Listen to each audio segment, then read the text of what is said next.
My dear brothers and sisters, it is so beautiful to know that the early church met in the homes of each other. And therefore, Vatican II takes on that and says that the home is the domestic church. Today, while I was going through, or a few days back when I was going through the reading, what really struck me was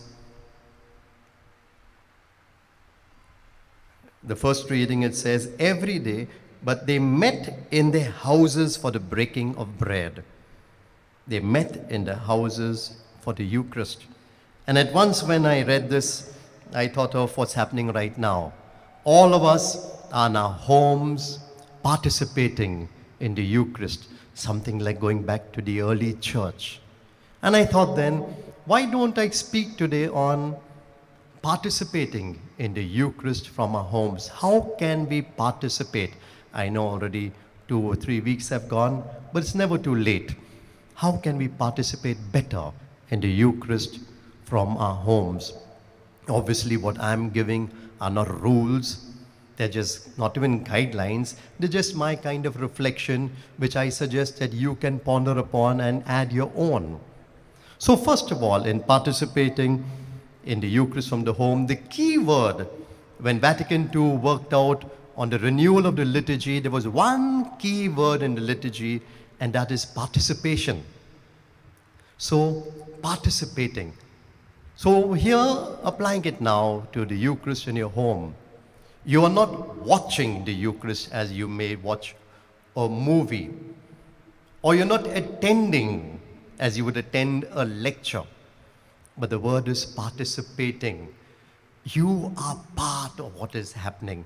And this word will create the attitude for everything else that I'm going to speak about right now. And that is the center of the Eucharist, participating, being present there. Flowing from this word participation, therefore, then the next thing that comes up, which Mass should we go for? Should it be a live streamed Mass? Or could we go for a Mass or put on the Eucharist and at earlier Mass? What do you think? Keeping the word participating in mind. Live streamed or an earlier Mass? Obviously, the live stream Mass makes more sense because you are participating with others. But of course, now if you can't get a live stream Mass, any Mass would do. But the idea is again participating with the community. And that takes me to the next point. You might say, I'm alone at home, it's something missing here. Or we're just 2 or 3 in the house. But the Eucharist, no matter where you are, you're not just alone. You're not just 2 or 3. You are present with the whole communion, the whole church all over the world, and even in heaven. It's one whole Eucharist. And I think at this time we are getting this grace to get a sense of this communion. You have people from our parish here in St. Peter's, from Bandra all over, from Mumbai, maybe people even from abroad. And I've got so many of my relatives saying, I'm participating at the Eucharist that you are celebrating. And it's such a nice feeling.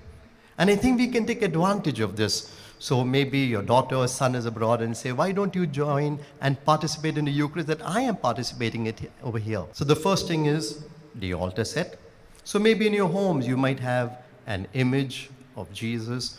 You might have candles, you might have the Bible, anything to create the setting, not just a setting, but to place you in this holy surrounding. Second is, how do we dress? Now, obviously, you don't have to be dressing up so grandly, but dressing up well enough for the Eucharist. And then being there, not just when the Eucharist is about to start, but as I always say, to be on time is to be 3 minutes before time, waiting for the Eucharist to start. The second thing is to avoid any kind of distractions. And the first thought that came to mind when I said any distractions was, put your mobile off. And then I realized that 80% of you are participating in the Eucharist through your mobiles. So don't put your mobiles off, please. But maybe put your notifications off. Or maybe put that, I don't know what, meat curry on the stove, take it off the stove so you can participate completely at the Eucharist. So here you are now completely present at the Eucharist. Now, how do I participate when the Eucharist starts? The first is gestures. In church we sit and stand and kneel. They're not just, sitting and standing and kneeling. Standing is a sign of honor. Standing is a sign of alertness, ready for the Lord. Sitting is a sign of listening. Kneeling is penance, and now also prayer. But of course, now it'll be difficult for you at homes. So if you can't stand, sit, and kneel, you can use other gestures. Your hands, for example. In praise, you might want to put your hands up like this. In prayer, you might like to join your hands. When the word of God is being read, the gospel, you might want to open your hands like this. In offering, you might want to raise your hands up in offering. So find your way. Maybe even your head. Sometimes you might want to lift your head up. Sometimes you might want to bow your head down in prayer. Find what helps you to participate better in the Eucharist. Another point that will help you is not just listening, but saying the prayers aloud. Of course, you don't have to say it so loud that Mr. and Mrs. D'Souza can hear you next door, but loud enough, maybe even in a whisper, or maybe just opening your lips, and there you're present and not missing anything. You are participating at the Eucharist. And a final point is spiritual communion. For us, it seems something new, spiritual communion. But this was the common. For centuries in the church, remember, receiving communion regularly is rather a new thing in the church. So people were used to spiritual communion. And so how do you receive spiritual communion? It's not just a prayer, it's an attitude. It's knowing now that Jesus is coming to me.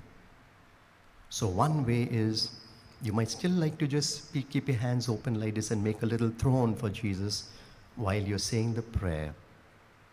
Or you might want to have your hands joined in this fashion. Or you might like to place your hands upon your heart. The important thing is participating. So let me summarize what I have said right now. The key word in participating at the Eucharist in your home is participation. What helps me to participate better?